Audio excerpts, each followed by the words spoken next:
tingnan niyo headband ko. Salamat, Mami. Siyempre, baby ko. Bagay na bagay yan sa mahaba at tuwid mong buhok. Ang ganda-ganda mo, anak. Beautiful like you, Mami. Mana po ako sa inyo eh. Naku, ikaw talaga. Binola mo pa ako, ha?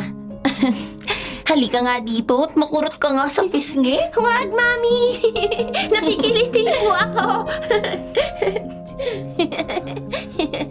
Mahal! Nasaan dito yung sinasabi ko sa yung damit na isusuot ko ngayon? Hindi mo ba na-plancha? Nandyan lang yon sa cabinet. Teka, sandali. Ako na nga hanap. Mami. Oh, anak. Wait ka lang dito, ha? Pupuntahan ko lang yung daddy mo tapos pupunta na tayo sa school. Yes po, Mami.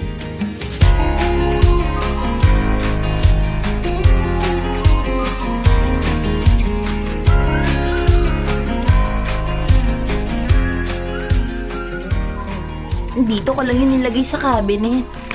Pakikuha na nga, mahal. At baka maliit pa ako sa meeting. Yung puting polo na sinabi mo sa akin kahapon, plinansya ko nga agad-agad eh. Oh, heto. Unat na unat yan, mabango na. Kahit hindi ka na mag-perfume. Salamat, mahal. The best ka talaga. Kumilos ka na at magmadali, baka malate ka. May kailangan ka pa ba? Paliliguan ko na sana si Sofia para hindi na rin kami mahuli sa school niya. Okay na ako. Kasi kasuhin mo na lang ang anak natin. O sige, bago ka umalis, kunin mo na lang yung baon mong pagkain ha. Ready na yon, nasa lamesa lang.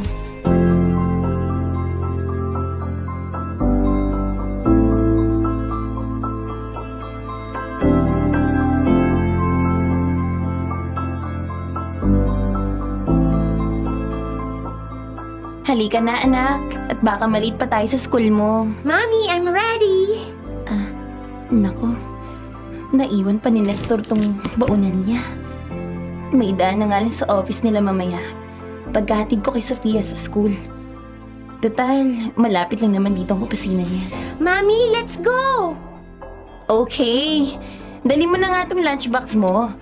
Ako na lang magdadala ng bag mo kasi mabigat yan. Teka, anak? Aba, hindi ko yata napansin kanina habang pinaliliguan kita yung parang hump sa braso mo ah.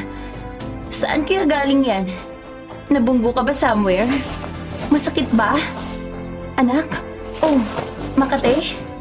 Baka sa pagpe-play ko po, Mami. Hindi naman po masakit.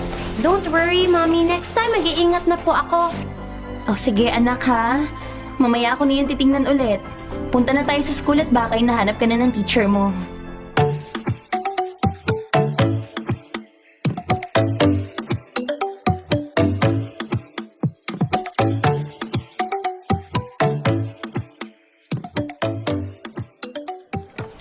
Bakit kaya sabi ng guard sa akin, ay walang pasok ngayon ng mga empleyado? Paano wala? Samantalang sabi ng asawa ko, may meeting pa nga sila. Liza, anong ginagawa mo dito? Don't tell me pati ikaw nakikisagap pa ng mga chismis dito sa office, ha? Sharon, ikaw pala. Ikaw ang bakit narito? Hindi ba nagtitraining ka sa branch? Saka, ano ba yung chismis na sinasabi mo? Share mo naman. Anyway, nagpunta ako dito kasi naiwan ni Nestor yung tanghalian niya. Sayang naman to, kaya after ko hatid si Sofia sa school, dinala ko na dito tong baunan niya. Ganun ba? Ang sweet mo talaga, Liza. Ang kaso, wala kasing pasok ngayon dito sa office. Ang alam ko, for disinfection kasi ang buong lugar dahil may empleyado daw na infected ng virus. Galing kasi yun sa bakasyon sa ibang bansa. Kaya para sure lang na di nakakalat, pinasara muna. Ako naman, umuwi from the branch. A-attend kasi ako ng kasal ng pinsan ko bukas. Dito pala niya iniwan yung gown ko sa guard. Kaya dinaanan ko muna bago ako umuwi. Eto nga timing na narito ka. Ganun pala. Siguro nakauwi na sa bayang asawa ko. Mabuti pa siguro umuwi na rin ako. Huwag ka muna umuwi, Liza. Eto naman parang others. Ngayon na nga lang tayo ulit nagkasama eh. Tara, kape muna tayo. Isa pa, may gusto sana akong sabihin sa'yo eh. Sabihin? Ano naman yun? Eto naman, pasuspense pa. Secret muna. Sasabihin ko lang sa'yo pag pumayag kang sumama sa akin. Tara, sama ka na kasi. Mamaya pa naman ang uwian ni Sofia, di ba? Sige na nga. Ngayon pa ba ako hindi? Curious na ako dyan sa chika mo.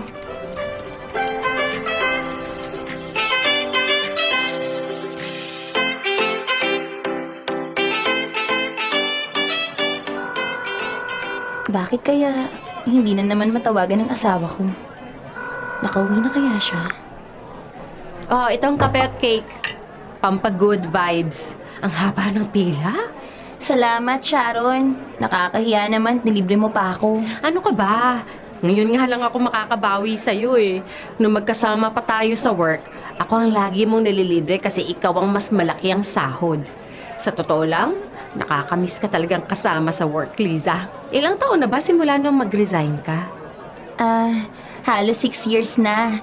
5 years old na kasi si Sofia at nasa kindergarten na. Oo nga, ang bilis lang ng panahon. Yung anak mo, ang laki na. Oo, napakabibo at napakabait na bata. Masunurin pa. Wala akong problema sa kanya. Tingin ko nga, minana niya yun. Lahat sa daddy niya. Alam mo, feeling ko sa'yo nagmana ang anak mo. Kasi tested and proven ko na ang pagiging mabait mo, Liza. Ikaw naman, masyado mo naman akong pinapasaya. I'm sure marami nang nabago sa office natin. Oo, marami na. Alam mo ba, napalitan na si Mrs. Shirley sa pagiging HR head. Nag-resign na kasi at sinama ng mga anak sa Canada. Ang pumalit, bata at sariwa, si Grace Manuel. Naalala mo? Grace Manuel? As in, ang babaeng yun? Oo, Liza. Yung ex ng asawa mo. Ayoko naman talagang sabihin sa'yo to. Kaso, tingin ko, dapat mo lang malaman ang mga nasasagap kong balita sa opisina para alam mo rin kung ano ang mga nangyayari. Kung sino ang pwede mong makalaban at kanino mo dapat protektahan ang pamilya mo. Pero mangako ka sa akin ha, na hindi ka mag-a-assume at magbibintang hanggat hindi mo nakikita ng sarili mong mga mata, ha? Okay. Sige. Sabihin mo sa akin ang mga detalye. Makikinig ako, Sharon.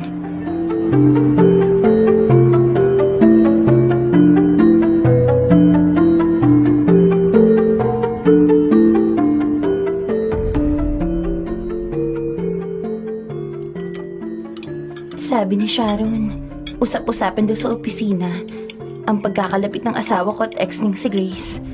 Nakakainis. Mag-aalala pa ako ngayon. Minsan na kami naghiwalay ni Nestor na dahil sa Grace na yun. Naging maayos lang yung lahat nung umalis ang Grace na yun at nagpakasal sa isang foreigner. Kaya lang, eto na naman siya ngayon.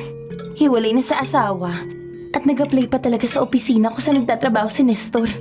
Ay, paano kung totoo ang chismis na nasagap ni Sharon sa office nila? Na laging magkasama si Grace at Nestor? Na lumalabas pa sa gabi bago umuwi? Paano nga kung nagkakamabutihan naman silang dalawa? Anong gagawin ko? Mami! Mami! Mami! Ayaw ko nang kumain. Anak? Sorry, kanina mo ko ba ako tinatawag? Ano yung sabi mo? Ayaw ko na pong kumain. Ayaw mo na agad. Pero halos wala pa namang nababawas sa pagkain mo. Bakit? Ayaw ba nitong food mo? Favorite mo to, itong chicken nuggets, di ba? Ayaw ko na po, Mami. I'm going to my room now, please. I'm tired po. May masakit ba sa'yo, anak? Bakit parang ang tamlay mo? I'm tired po, Mami. Gusto ko na lang magstay sa room. O sige, anak. Basta pag nagutom ka, sabihin mo agad sa akin ha, para mapaghain kita. Sige na. Doon ka na muna sa kwarto mo, anak.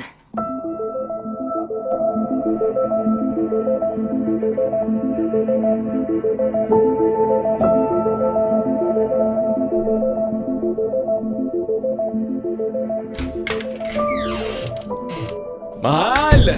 Eto na ako. Nakakapagod. Pasalamat na nga lang ako at hindi na kami pinag-overtime. Pakis nga. Oh. Bakit parang estatwa ka na dyan. Kumain na ba kayo na anak natin? Saan si Sofia? Tapos nang kumain. Si Sofia, nasa kwarto na niya tagpapahinga. Ikaw, kakain ka ba? O busog ka na? Kumain na ako kanina. Okay na siguro yun. Mas gusto ko na magpahinga na mas maaga. Nakakapagod kasi sa trabaho. Ganun ba? Mukhang pagod na pagod ka. Anyway, ano nga paling gusto mong baon sa tanghalian bukas? Gusto mo ba ulit ng isda? Kahit ano na lang, mahal. Yung pinabaon mo sa aking fish steak kanina. Masarap. The best. Masarap? Anong masarap? Yung pinabaon ko sa'yo? Paano mo nasabi yan? Na hindi mo naman yun natikman, di ba? Nestor, hindi mo nadala yung baonan mo kanina. Hindi! Kaya kung magsisinungaling ka lang sa akin, pwede ba? Ang galingan mo naman. Kasi sa totoo lang, hindi ka nakakatuwa.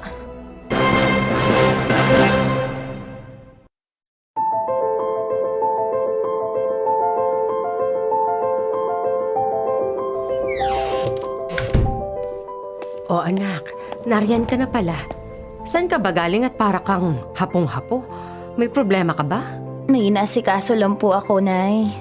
Mabuti nga po at naisipan niyo kaming dalawin dito. Kaya may nagbabantay kay Sofia habang wala ko. Nako, talaga namang binibisita ko ng madalas ang apo ko.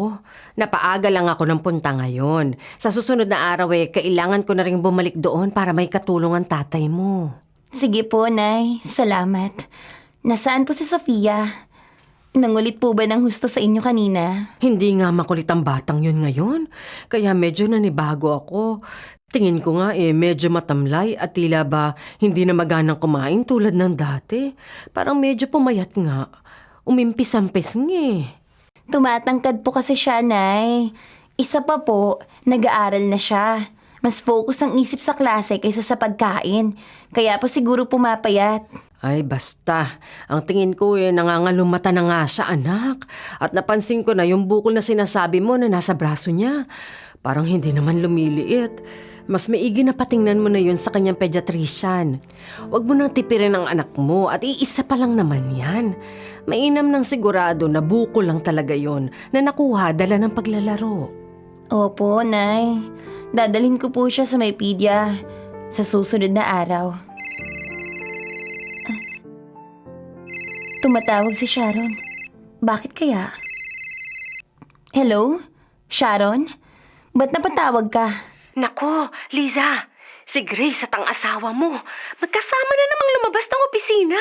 Ang sabi, pupunta daw sa restaurant na katabi ng mall sa bayan. Puntahan mo, bilis! Hulihin mo sila sa akto! Sigurado ka ba dyan? Oo, narinig ko mismo kay Grace na doon sila pupunta. Salamat, Sharon. Sige, pupunta na ako. Oh, bakit anak? May problema ba? Bigla ka yatang namutla. Wala po, Nay. Aalis lang po muna ako at may pupuntahan lang saglit. Sandali lang po ako, kaya ikaw na muna po yung bahala kay Sofia. Kararating mo lang Babalik ako agad, Nay. Manda talaga sila sa akin pag nahuli ko sila.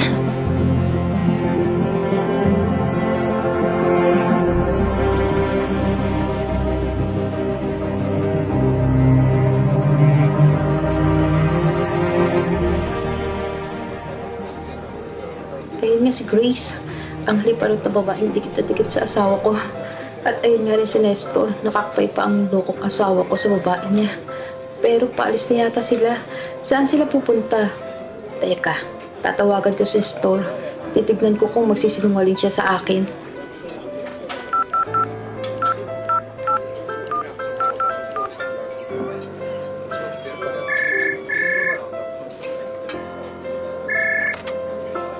Hello? Mahal? Nandito ako sa meeting ngayon. Hindi ako makasagot na maayos. Tatawagan na lang kita ulit, okay? Bye! Hello? Nasaan ka? Ang walang hiya. Nagpapalusot ka pa.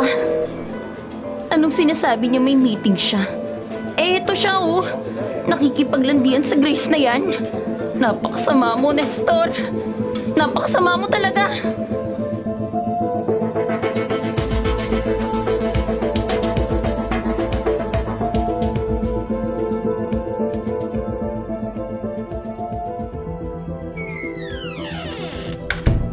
Mahal, dito na ako. Nakakapagod pag laging overtime. Kung pagod ka, magpahinga ka muna at paghahanda kita ng pagkain. Di na mahal. Aalis uli kasi ako. Sinasama ako ni Sir Albert sa branch visitation nila. 2 days yun. Sabi ko, uuwi lang ako sandali at kukuha ako ng gamit. 2 days? Bakit naman biglaan? Sa tagal mo namang nagtatrabaho doon, ngayon lang nangyari yan ah. Yun na nga. Kailan nangyari? Alam mo naman si Sir Albert. Para namang hindi mo kilala yun. Baka kasi hindi ako makasali sa mga ipopromote pag hindi ako sumama. Kaya sige na, tulungan mo na ako mag-impake. May tumatawag sa'yo. Hindi mo ba sasagutin? Hindi na. Mamaya na lang pagpaalis na ako. Baka naniniguro lang si Sir Albert na gumagayat na ako. Bakit naman kailangan niya maniguro? As if naman ikaw lang yung kasama niyang mag-branch visit. Si Sir Albert ba talaga yung kasama mo? O ibang tao? Liza! Ano ba yung mga sinasabi mo? Para sa trabaho ko to. Ikaw naman para kang bago ng bago. Nagtrabaho ka rin naman noon kaya alam ko naman na hindi ko na kailangan pa mag-explain. Tinatanong ko lang naman. Bakit nagagalit ka agad? Kung si Sir Albert nga ang tumatawag, sige, patingin ng cellphone mo. Akin na yung cellphone mo! Ano ba, Liza? Akin na nga yung cellphone ko. Ano ba nangyayari sa'yo? Wala ka bang tiwala sa akin? Akin na yan, akin na yan! Noon meron! Pero ngayon wala na! Kaya patunayan mo na dapat hindi mawala ang tiwala ko sa'yo! Akin na yung cellphone ko, Liza! Sabi na nga ba eh! Babae ang tawag ng tawag sa'yo! At si Grace na naman! Yung ex mo na walang ginawa kundi pagsiksikan yung sarili niya sa'yo! Sabi lang akin na nga yan eh! Pwede ba? Huwag kang madumi ang isip mo! Huwag kang nakikialam ng gamit na may gamit! Nestor! Hindi ka aalis! Hindi ka makikipagkita sa babaeng yon! Itigil mo nga yung pag-iimpake mo! Hindi ka aalis! Bahala ka nga sa gusto mong isipin! Wala nga akong pakialam! Aalis ako at wala ka na magagawa! Nestor! Bumalik ka dito! Bumalik ka dito! Mami? Mami? Mami? Ang sakit po ng tiyan ko. Ha? Sofia? Bakit anak? Bakit ang putla mo? Anong nangyayari sa'yo? Ang sakit po ng tiyan ko, Mami. Sobrang sakit. At masakit din po ang buong katawan ko, Mami. Sofia! Diyos ko! Anak! Anong nangyari? Bakit bigla ka lang nawalan ng malay? Sofia! Anak!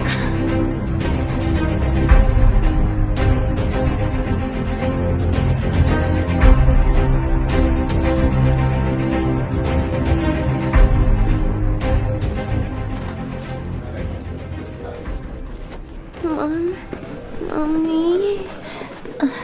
Anak? Kumusta ng pakiramdam mo? May masakit pa ba sa'yo? Hindi mo alam kung gaano mo ako pinag-aalala, anak. Mami? I like your hug, Mami. Pero hindi po ako makahinga sa higpit ng hug mo eh. Naku, sorry anak. Sobrang saya lang talaga ng mami mo. Kasi alam mo, kung may mangyayaring hindi maganda sa'yo, hindi ko talaga mapapatawad ang sarili ko. Sorry, anak. Hindi ko agad nakita. Hindi ko agad napansin na hindi ka okay.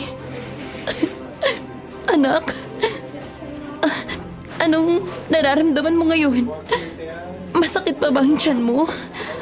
Nahihilo ka pa ba? Ano pang masakit sa'yo? Sige na, sabihin mo agad kay mami ha? Para masabi natin sa nurse. Hindi na masakit ang tiyan ko, Mami. Please, uwi na tayo. Ayoko na dito kasi i-injection na nila ako at masakit po eh. Oo, sige anak. Basta magpagaling ka. Pag nakita na ng doktor na magaling ka na, pauuwi na nila tayo. Teka, nagugutom ka ba? May gusto ka bang kainin? Hindi pa ako gutom, Mami. Ayoko po kumain. I just want to sleep. Tired po ako eh. Oh, sige. Matulog ka na muna ulit, ha? Pangako, anak. Hindi kita iiwan hanggang sa maging maayos ka ng muli.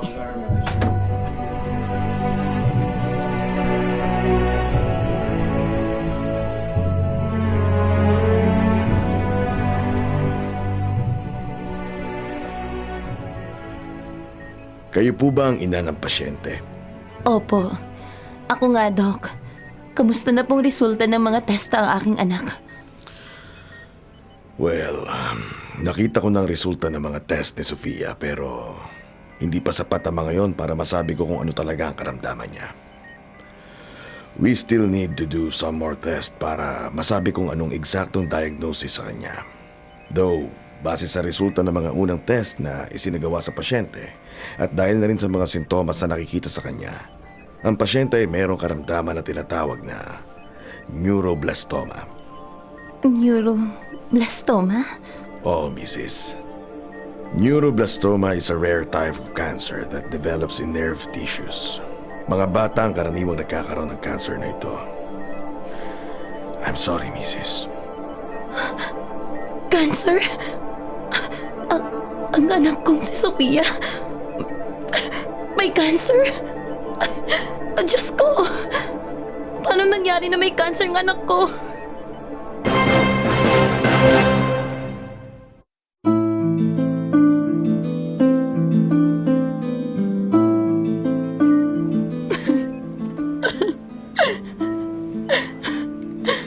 Bakit ang anak ko pa? Napakabata pa niya para magkasakit ng ganyan. Bakit si Sofia pa? Bakit? Liza, anak. Kapag hindi ka tumigil sa kaiiyak, baka ikaw naman ang magkasakit. Nay, hindi ko mapigilan ng umiyak. Sobra namang pasakit sa anak ko kung talagang may cancer siya. Diyos ko! Cancer talaga? Kawawa naman ang anak ko. Bakit siya pa?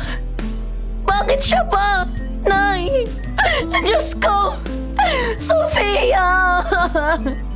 Ang hirap tanggapin, Nay! Anak, sabi ng doktor, may iba pa namang mga test na gagawin para masigurado ang diagnosis niya. Panalangin na lang natin na maghimala ang Panginoon at ibigay niya kagalingan ng aking apo. Higit na kailangan mong magpakatatag ngayon, Lisa, anak. Pero, Nay, sinabi ng doktor ang totoo, Nay. Ano pa bang himala ang kakailanganin natin? Halos sumabog ang puso ko. Sa sobrang sakit ng katotohanan, lahat ng sintomas ay na kay Sofia. Madali siyang mapagod at may bukol siya sa braso. Gayon din sa may tiyan niya, Nay. Lagi may sumasakit sa kanya. Ayaw niya nang kumain. Kailang araw pa lang ay nahulog ng kanyang katawan sa bawat iyak niya. Tuwing may sakit, parang dinudurog ako ng paulit-ulit. Kasalanan ko kasi to, Nay. Lagi akong nasa tabi niya, pero bakit hindi ko agad nakita yung mga sintomas niya? Hindi ko agad napansin. Anong klase akong ina? Nagpabaya ako. Nay! Anak. Anak, huwag mong sisihin ang sarili mo. Walang may gusto na mangyari ang ganito sa aking apo. Kahit kami ng tatay mo ay nalugmok nang malaman namin ang balita. Magpakatatag ka. Kahit kanino pa man ay sa'yo lang aasa ang iyong anak. Sa'yo lang siya kukuha ng lakas. Si Nestor, ang asawa mo. Wala pa bang balita sa kanya, ha? Ayoko nang isipin pang lalaking yun, Nay. Napakawalang kwenta niya. Alam niya na rito sa ospital yung anak niya.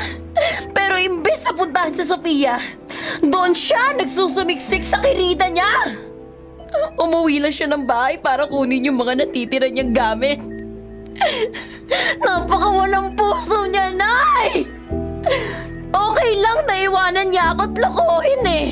Matatanggap ko pa yun. Pero ang talikuran ng aking anak, Nay, napakasama ni Nestor. Napakasama niya! Kausapin mo siya ng personal.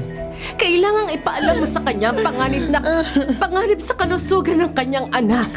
Isa pa, kailangan niyong mag-ina ng suportang pinansyal sa pagpapagamot. Opo, Nay. Sabi nga ni Dr. Cruz, para masuportahan pagpapagamot ng aking anak, kakailanganin ko ng malaking halaga. Kung hindi kami tutulungan ng asawa ko, saan kamay ng Diyos ko kukunin ang halagang yun, Nay? Saan?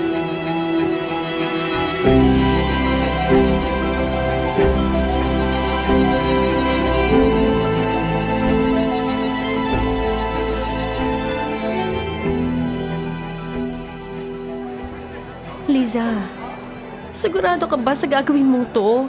Huwag mo na lang kaya ituloy ang binabalak mo. Sharon, sabihin mo nga sa akin kung bakit hindi ko itutuloy. Para saan ako ang gagawin kong ito at hindi naman para sa akin. Ito na ang bahay ni Grace at dito na rin nakatira walang puso kong asawa. Oo, dyan na nga. Pero please, Liza, huwag kang mag-ieskandalo. Legal wife ka, pero hindi deserve ng pagkatao mo ang masira ng dahil lang sa mga katulad nila. Oo, alam ko. At wala nang urungan to. Maghintay ka muna rito, Sharon. Babalik ako agad.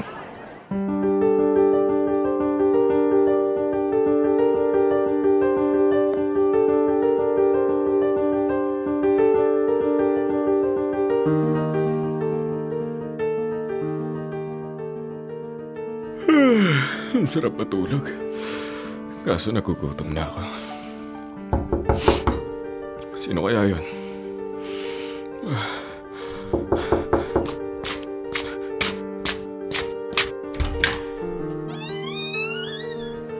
Lisa? Anong ginagawa mo rito? Anong ginagawa ko dito? Nestor, hindi ba dapat ako yung nagtatanong sa'yo niyan?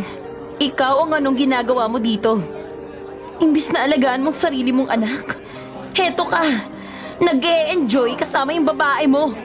Grabe ka! Napakagaling mo, Nestor! Tinalikuran mo na pati yung anak mo. Teka muna, Lisa. Huwag kang mag-iskandalo rito. Mag-usap tayo sa ibang lugar. Hindi! Dito tayo mag-uusap. Dito kung saan maririnig tayo ng kirida mo at ng mga kapitbahay niya. Sandali! Anong kaguluhan to? Bakit nang gugulo dito si Liza, ha, Nestor? Akala ko ba naghiwalay na kayo? Naghiwalay? Oo, naghiwalay na kami dahil sa kalandian mo. Tama na, Lisa. Malis ka na nga. Ano? Pinapalis mo talaga ako? Hindi ba dapat, imbis na ipagtabuyan mo ako, dapat tinatanong mo sa akin kung kumusta yung anak natin? Hindi ganyang aabandonuhin mo yung anak natin. Hoy, Liza! Wala akong pakialam kung ano man ang problema mo. Huwag kang mag-eskandalo dito. Leave! Get out of my sight! Now! Aalis lang ako kung sasama sa akin ang asawa ko. Naiintindihan mo? At ikaw, malandi ka! Ikaw ang umalis! Bumalik ka sa pinanggalingan mo at huwag mong guluhin ang pamilya ko! Lumayas ka rito, ipapabarangay kita! Ah, talaga? Sige, magtawag ka ng barangay para kumalat dito sa lugar mo ang kalandian mo! Nestor! Paalisin mo ng babaeng yan ngayon na! Lisa, please. Sa ibang araw ko na kayo pupuntahan ni Sofia. Malis ka na, please. Nestor! May cancer si Sofia! Palagi kanyang hinahanap! Kailangan ka niya! Kailangan ka ng anak natin! Please!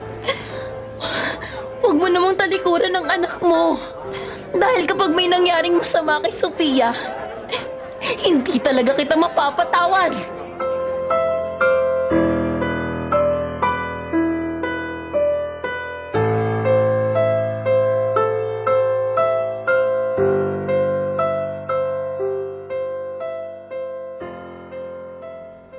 Napakakapal talaga ng mukha nila. Hanggang ngayon, nanginginig pa rin ako sa galit. Liza, kumalma ka naman. Alam mo na mag-aalala sa'yo si Sofia pag nagising siya at nakitang umiiyak ka. Alam ko naman yun. At ayoko naman talagang iyakan yung lalaking katulad niya. Ay nako, hindi ko talaga aakalain na gagawin ni Nestor sa amin to. Sharon, napakasama niya! Nandyan na yan at naiintindihan naman kita, Liza. Pero alam mo na, hindi ka dapat mag-focus sa asawa mo. Mas kailangan mong magpakatatag para sa anak mo. Para sa anak mo, Liza. Alam ko naman. Kaso, tuwing naiisip ko si Nestor at ang babaeng yun, para kong nadedemonyo. Ano na lang sasabihin ko kay Sofia pag hinanap niya ang daddy niya? Pwede ko bang sabihin sa kanyang totoo? Bata pa si Sofia. Sa ngayon, Liza, hindi naman niya kailangang malaman ng katotohanan. Iiyak mo ang kabiguan mo. Tapos mamaya mag-focus na tayo sa plan B mo. Kasi kung hindi mo na maaasahan ang asawa mo sa expenses, dapat na tayong mag-isip ng paraan kung paano ka makakakuha ng gagastusin para sa pagpapagamot ni Sofia. Ngayon pa lang magsisimula ang totoong laban yun ni Sofia. Handa akong tumulong. Salamat, Sharon. Salamat talaga.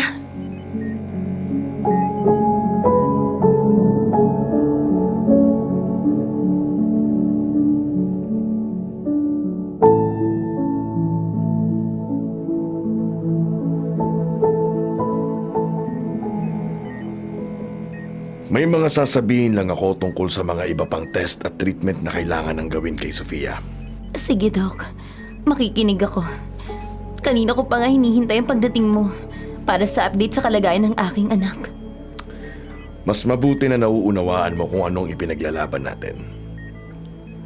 Neuroblastoma often spread to the bones.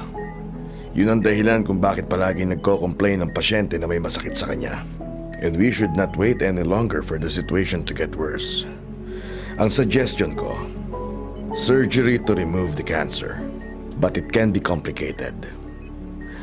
Because the tumors are frequently located near the blood vessels na nagsosupply naman ng dugo sa mga vital organ.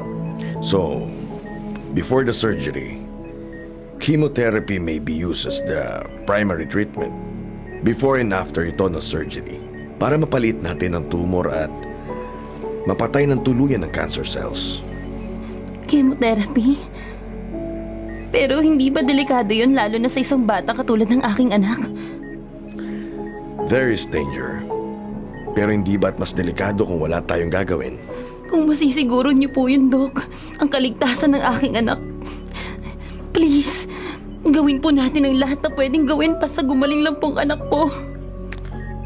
As a doctor, I will do everything for your daughter.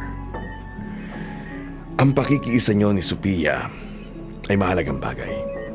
Sama-sama nating susugpuin ang sakit niyang ito.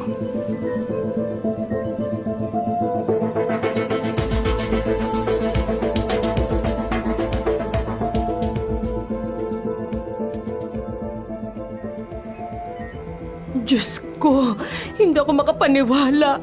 Hindi ko lubos akalain na magagawa sa'yo yan ni Nestor. Tama ka po, Nay. Ayoko na ngang maniwala sa ginagawa sa amin ng asawa ko. Tulad ng hanggang ngayon, hindi pa rin ako makapaniwala na may malubhang karamdaman ng anak ko. Kahit kami man ng tatay mo, hindi rin makapaniwala na mangyayari ito sa aming apo. Kami man ay gano'n na lamang ang pagkadurog ng puso sa pangyayaring ito, Liza. Awang-awa kami kay Sofia. Ilang araw pa nga lang dito sa ospital si Sofia. Ang laki na ng hinulog ng kanyang katawan. Sinusubukan man niyang maging masaya para sa akin. Ay kitang-kita ko naman yung lungkot sa kanyang mga mata. Sa bawat daing niya na may masakit sa kanya. Para bang laging dinudurog ang puso ko. Sa tuwing tinatawag niya ako na para humingi ng tulong, hindi ko mapigilan ang pagpatak ng mga luha ko, Nay.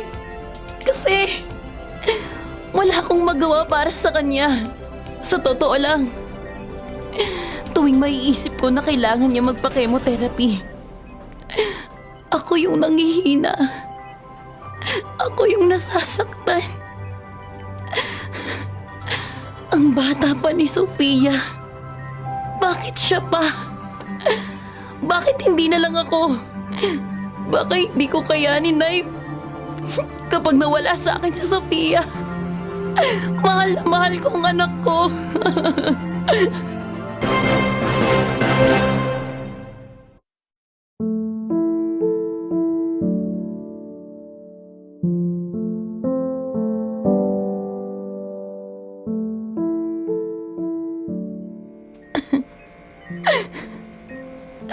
O Sofia, ang kawawa kong anak. Ang payat-payat mo na at mahina na ang katawan mo. Ang Diyos ko.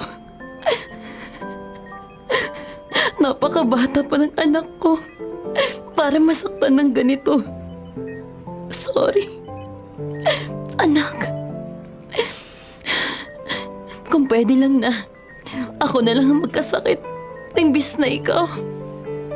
Papayag ako. Makita lang kitang malusog at masiglang muli, anak. Mami? Mami? Bakit ka po umiiyak? Dahil po ba sick ako? Naku, anak. Gising ka na pala.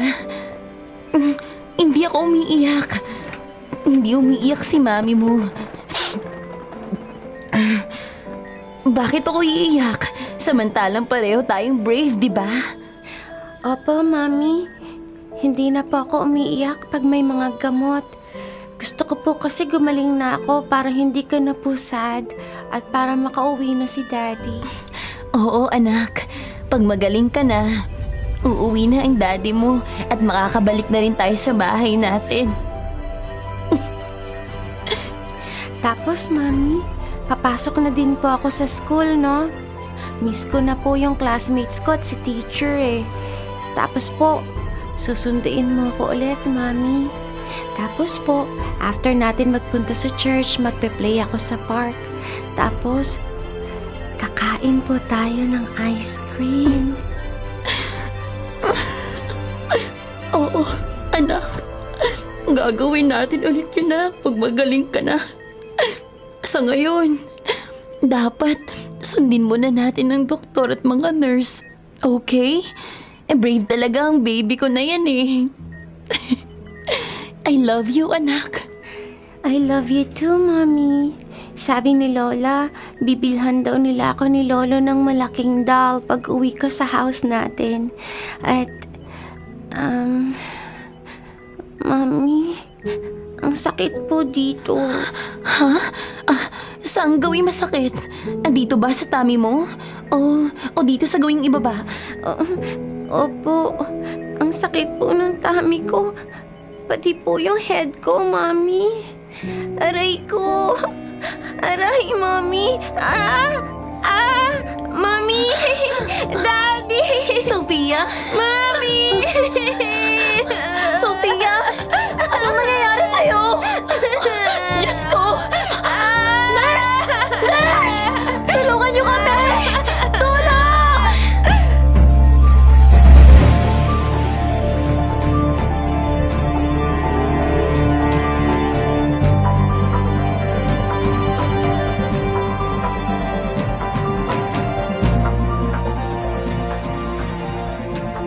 Ma'am, hayaan niyo po kami gawin ang trabaho namin para po ito sa inyong anak.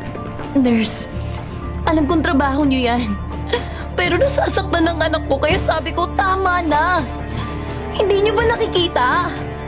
Hindi niyo ba naririnig? Umiiyak ang anak ko at nanginginig na siya sa takot. Tapos kung ano-anong gamot pa yung sinasaksak niyo. Please, tama na. Ayoko na masaktan ng anak ko, please. Ma'am, sandali lang po. Si Doc po nag-order na gawin ito. Ang nararanasan po ng inyong anak ay epekto na rin po ng kanyang chemotherapy. Matutulungan po natin si Sofia kung kakalma po kayo, ma'am. Sige na, nurse.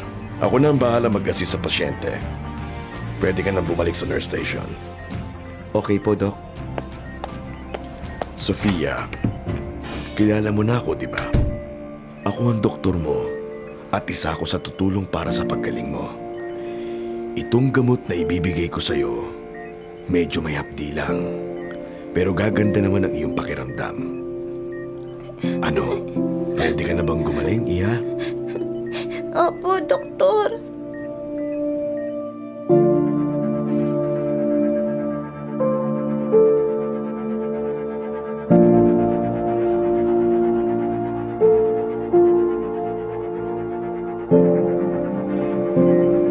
Napakagaling at napakabait naman ng doktor ng aking apo. Kitang-kita na meron siyang malasakit sa kanyang pasyente. Oo nga po, Nay. Kahit nahihirapan ng anak ko kagabi dahil sa sakit niya, sinikap niya talagang sundin si Dr. Cruz. Kaya naging maayos naman ang tulog niya. Kanina, nakakain din po siya kahit papaano dahil sabi daw ng doktor niya, dapat siyang kumain. Nestor? Ako nga, Liza.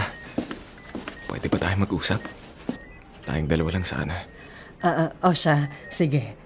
Iwanan ko na muna kayo at na makapag-usap kayong mabuti. Lalabas na ako. Kumusta na si Sofia? Ganito na pala kaseryoso ang kanyang kalagayan. Ang payat niya na at ang putla. May mga pasade ng kanyang katawan at nangingitim ang ilalim ng mga mata. Sorry. Sorry sa inyong dalawa. Naging masama ako ang asawa at ama. Nestor, hindi pa naman huli ang lahat. Ngayong narito ka na, siguradong matutuwa si Sofia. Alam mo ba, palagi kanyang hinahanap. Kaya please, huwag mo na sana kaming iwanan ulit. Handa akong kalimutan yung mga nangyari basta ipangako mo na hindi ka na muling aalis. Nestor. Liza, pumunta lang ako dito para alamin ang kalagayan ng ating anak. Pero hindi ibig sabihin na babalik na ako sa'yo. Pasensya ka na. Ayoko umabot pa sa ganitong tatapat ako sa'yo ng totoo kong damdamin. Pero wala akong ibang choice, Liza. Nakapag-desisyon na ako. Magsasama na kami ni Grace. Lalayo na kami dito pero huwag kang mag-alala. Dahil hindi ko naman kakalimutan si Sofia. Nahihibang ka na ba? Iiwan mo kami para sa babaeng yun? Paano mo nasasabi ang ngayon sa bingit ng kamatayan ng anak natin? Wala kang puso! Wala kang kwenta, Nestor! I'm sorry, Liza, pero si Grace pa rin ang mahal ko. Siya lang talaga. Akala ko okay na tayo dahil masaya naman tayong pamilya, pero may kulang sa akin eh. Nung dumating si Grace, natagpuan ko ang kulang na yun. Yung kulang na hindi ko natagpuan nung magkasama pa tayo. Kulang? Alam mo kung anong kulang? Yang utak mo! Utak ba yun na isang lalaki na may pamilya, ha? Kung may makakarinig ng mga sinasabi mo, I'm sure, iisipin na nababaliw ka na. Napaka-responsable mo, Nestor! Napaka-walang kwenta mong tao! Liza! Pakinggan mo muna ako, please! Hindi na! Ang mga katulad mo ay hindi pinapakinggan. Lumayas ka na dito! Kaya naming mabuhay ng anak mo nang kaming dalawa lang. Lumayas ka na at sumama ka na sa babae mo! Layas!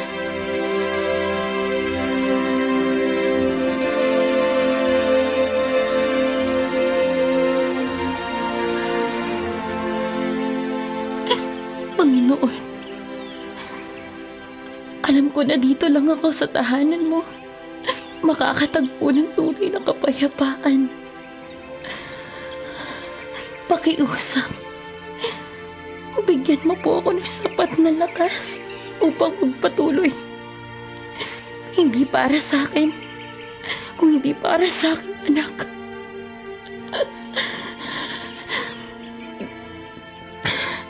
Hindi ko na alam kung kakayanin pa ng puso ko ang sakit. Diyos ko, ano po bang kasalanan na nagawa ko para saktan mo ko ng ganito? Ginawa ko ang lahat para maging mabuting asawa. Pero sa kabila nun, iniwan pa rin ako ni Nestor at pinagpalit sa ibang babae. Tapos ngayon, bigla na lang nagkasakit ang anak ko. At hindi lang basta sakit. Diyos ko, cancer po yun.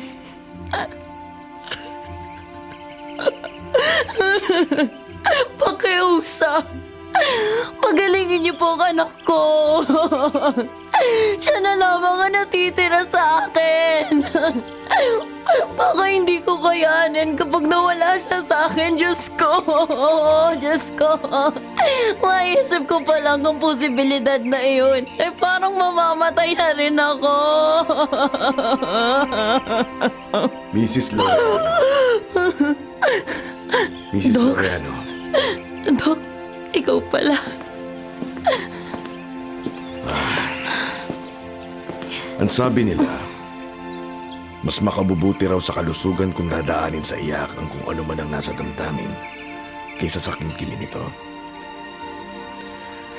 Pero alam mo mas mabuting gawin? Yung magkaroon ka ng makakausap at makapagbibigay rin ng kaunting payo sa'yo. Sorry, Mrs. Kung bigla na lang ako sumulpot dito sa tabi mo. Ang totoo ay, hinahanap kita sa hospital room nyo. Pero sabi ng mother mo ay narito ka nga raw sa chapel. Okay lang din, Doc. Sorry kung lagi mo akong nakikitang iyak ng iyak. Ayos lang, Mrs. Hindi naman masama ang pag-iyak. Basta papipiliin mo lang ang tao at bagay na dapat mong iyakan. Ito ang panyo. Gamitin mo. Salamat dito sa panyo. Ibabalik ko na lang pag nalaban ko na. Bakit mo nga pala ako hinahanap, Doc? Tungkol kay Sofia, gusto ko lang sabihin ang good news. For most children kasi with low-risk neuroblastoma, surgery is the only treatment we need. At tingin ko, pwede na nating isalang si Sofia sa surgery as soon as makarecover ang katawan niya from chemotherapy. Risky yun, but it's the least we can do para masimulan ang paggaling niya. Papayag ka ba sa suggestion ko bilang doktor niya? Doc, kung oopera ng anak ko, malaki ba ang chance na makaligtas siya? Makakabalik ba siya sa dati niyang masiglang buhay?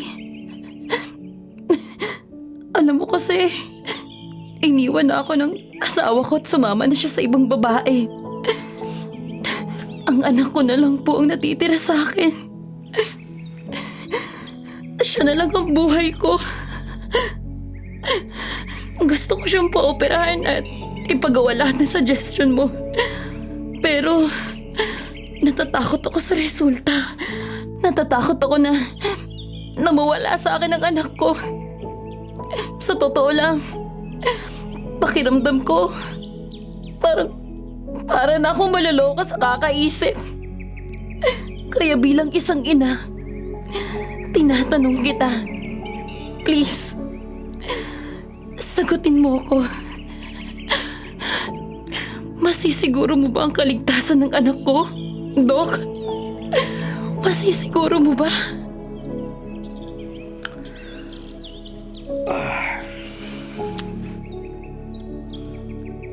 Doktor lang ako, Mrs. Laureano. Hindi ko hawak ang buhay ng isang tao. Pero gagawin ko ang lahat para sa ikabubuti ng aking pasyente. Gagawin ko talaga. Tulad ng hindi ko yun nagawa para sa sarili kong asawa. Namatay din siya dahil sa cancer. Wala pa akong gustong kaalaman noong mga panahong yon, kaya hindi ko siya natulungan. Kaya naman ngayon, ibubuhos ko talaga ang lahat ng kaalaman at kakayahan ko para madugtungan ko ang buhay ng mga nagiging pasyente ko.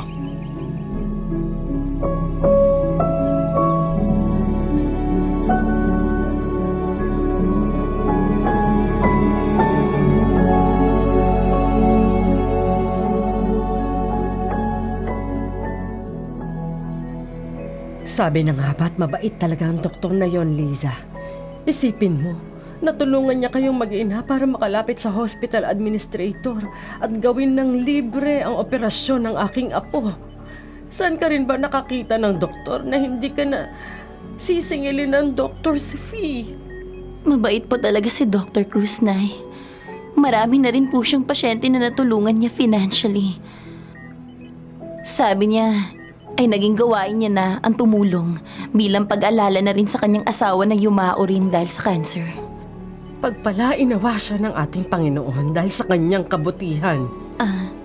Nay, pakigising na nga po si Sofia habang inihahanda ko naman tong almusal niya. O sige anak, sana maganda ulit ang gising ng aking apo. Sofia, apo, gising na at... Ay, naku Diyos ko! Sofia! Liza, halika! Magpadali ka! Ang anak mo, nanlalamig ang buong katawan niya at tumitinig ang kanyang mga mata. Diyos ko po! Ano? Diyos ko! Sofia! Anak! Anong nangyayari sa'yo? Sofia! Anak!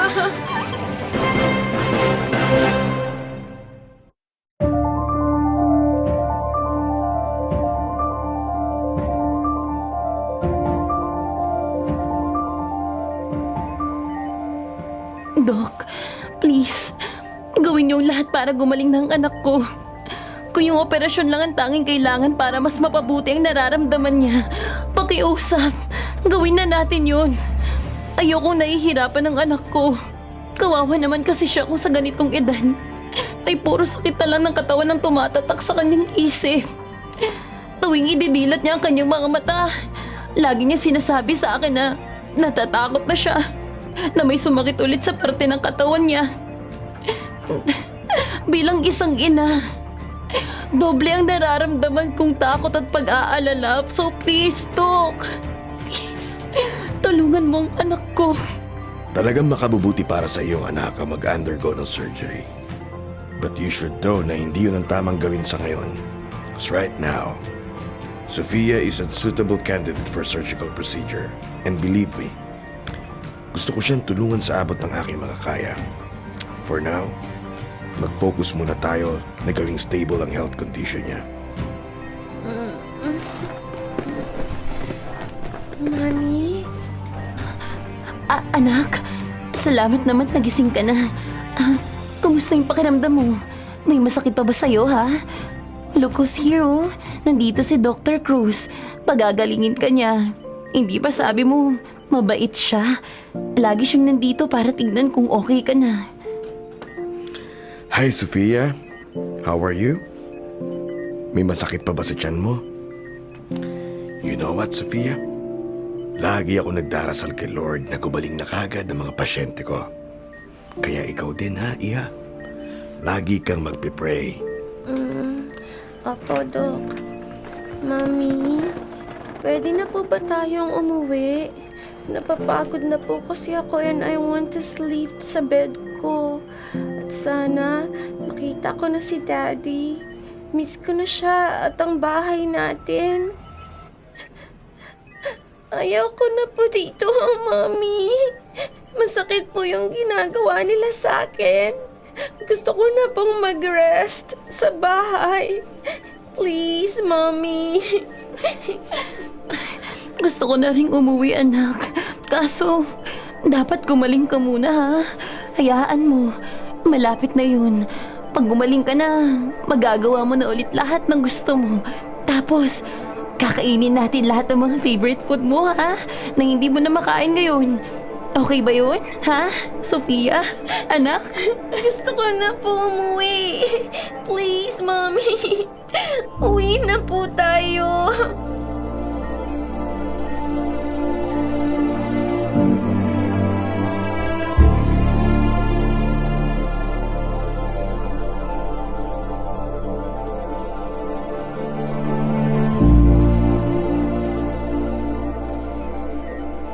Nay, hindi ko na alam ang gagawin ko. Naaawa ko sa anak ko pero ayokong isuko na lang basta ang buhay niya.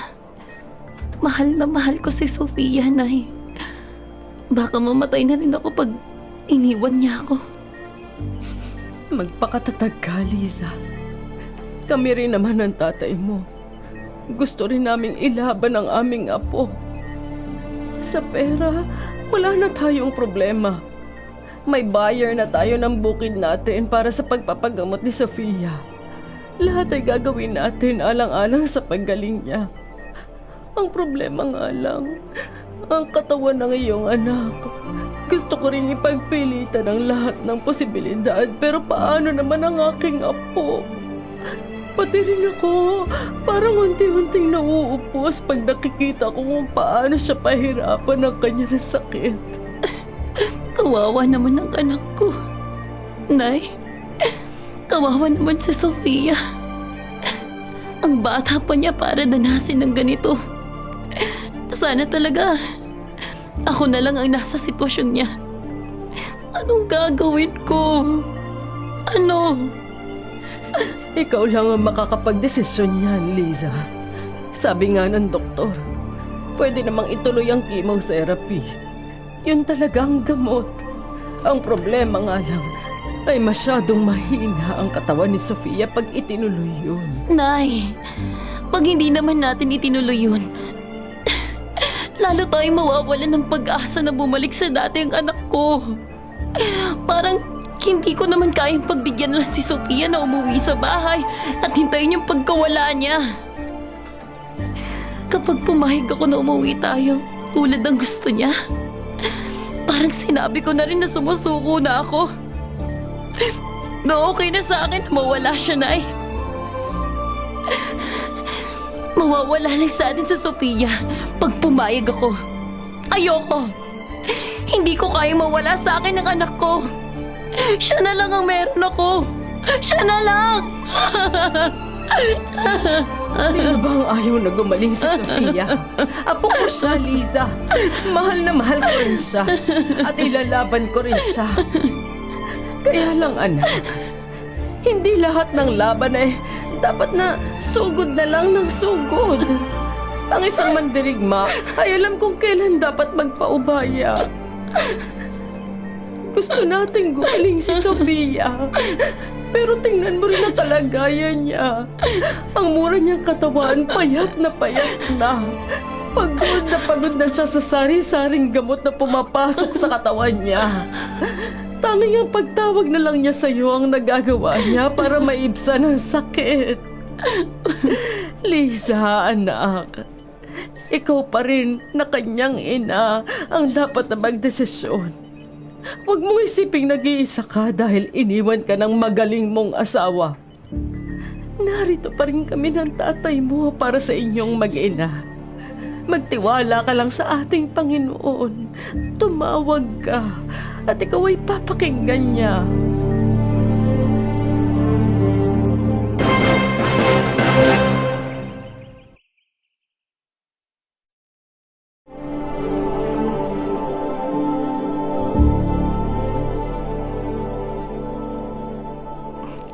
Sofia, tingnan mo tong dala ni Mami.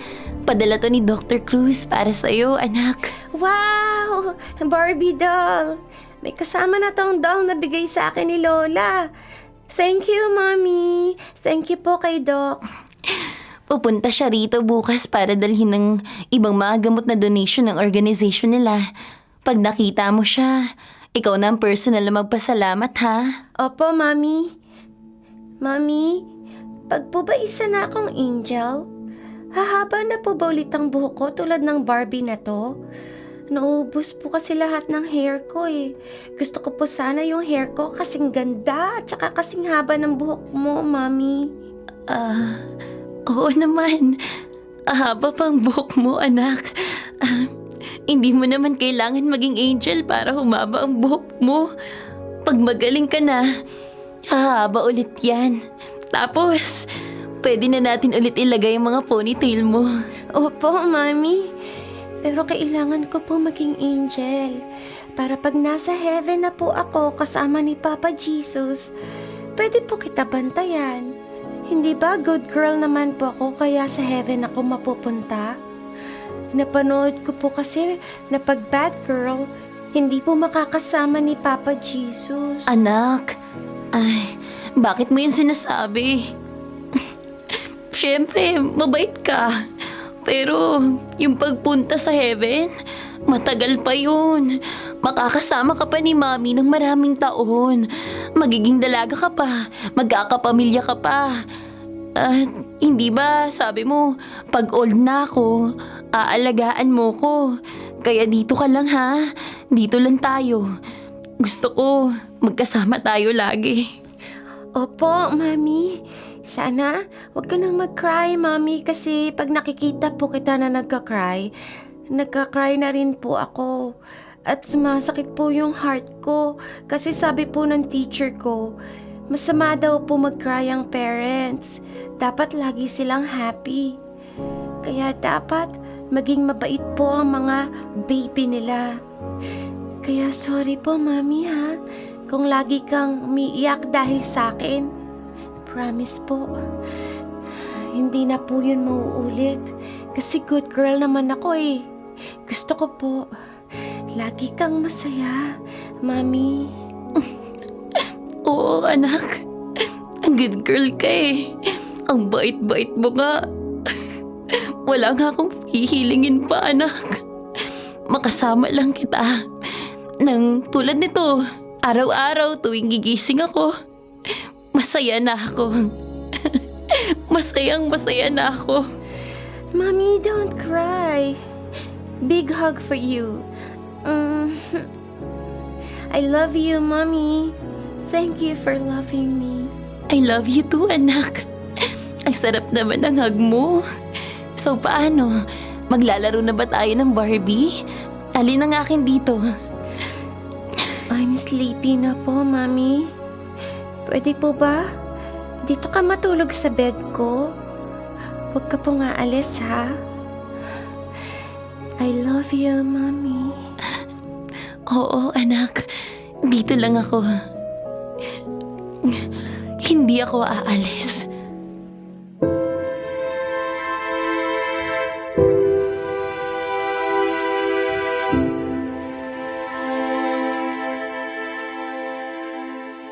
Aba, Nay. Ang dami naman pong dala. Baka pang isang buwan na yan ah. Aba, syempre. Dito ako kakain ng maraming araw. At karamihan naman nito, ani natin sa bukid. O Liza, etong mga dala kong pagkain, ipasok mo na agad sa loob ng ref at baka masira. Marami rin akong pinamiling mga gulay para sa apo ko. Mamayang hapon na makakarating ang tatay mo, hindi nakasabay sa akin at ang mga pinsan ni Sofia gustong bumisita dito. Sabi ko, pag pwede na lang dumalaw. Ano, kumusta ang apo ko? Gigisingin ko pa nga lang po, Nay. Nag-request na matulog kaming magkatabi. Nung magkatabi naman kami, apo rang magpakwento ng tungkol sa noong baby pa siya. Di napuyat kaming pareho. Baka ka ako magising ng maaga at hanapin ako. Ang ginawa ko, Nay, gumising ako ng alas 5 ng umaga para maglaba na agad at magluto. Kumain na po ba kayo? Sabay-sabay na tayo. Pababangunin ko na lang po si Sofia. O sige, at nagugutom na nga ako. Maghahain na ako sa hapag. Sige po, Nay. Salamat po.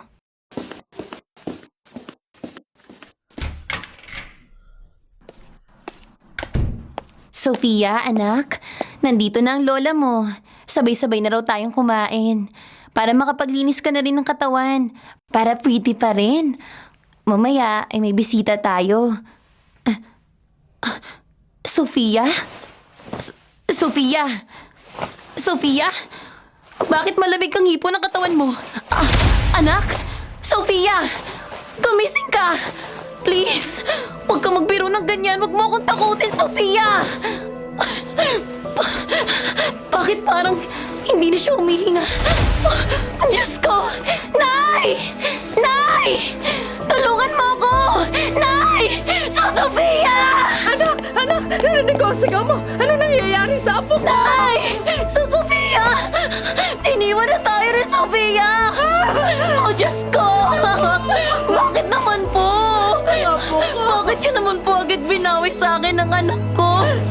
Marami pa kaming gustong gawin ng magkasama. Diyos ko!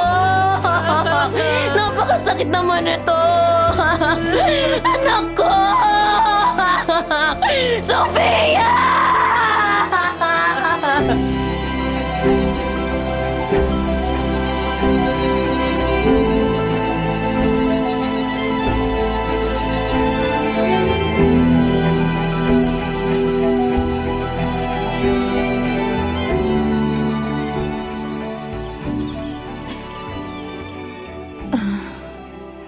Kumusta ka na rito, anak?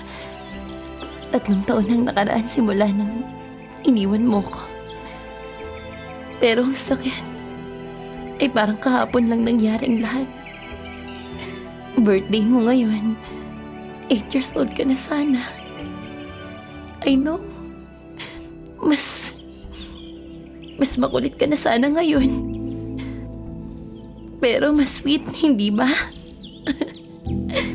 Salamat, anak, sa pagbabantay mo sa akin mula sa heaven, ha? Mahal na mahal kita. Mahal na mahal ka namin. At sana, Sofia, bantayan mo rin from heaven ang magiging baby brother mo. Palagi ka naming iniisip. Narito ka sa aming puso. And I'm sure ganun ka rin. Huwag ka mag-alala, Sofia. Hindi ko pababayaan ang mami mo. Mamahalin ko sila ng magiging kapatid mo, tulad ng pagmamahal mo sa kanila. Oh, ilagay mo na sa punto ng mga bulaklak para kay Sofia. Bakit pa kanina mo pa yan hawak-hawak? Ha? Oo nga pala. Naku, sorry Sofia. Wala pa ako masyadong tulog. Sobrang busy talaga sa ospital.